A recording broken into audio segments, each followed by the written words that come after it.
ఈ సంవత్సరం నీ ప్రార్థన అంగీకరించబడిందా? ఈ సంవత్సరం నీ సాక్ష్యం అంగీకరించబడిందా? ఈ సంవత్సరం ఆరాధన అంగీకరించబడిందా? ఈ సంవత్సరము కదా దశమభాగం అంగీకరించబడిందా? ఈ సంవత్సరం మనస్ఫూర్తికి ఇచ్చిన కానుక అంగీకరించబడిందా? ఈ సంవత్సరం నేను చేసిన బోధ అంగీకరించబడిందా?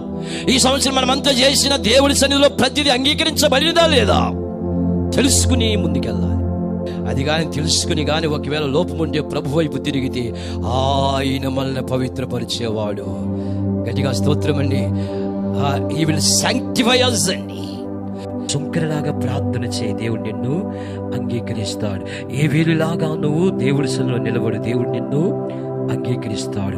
అంగీకరించిన తర్వాత దేవుడు నీ జీవితంలో నువ్వు ఊహించిన కార్యాలు దేవుడు చేస్తాడు.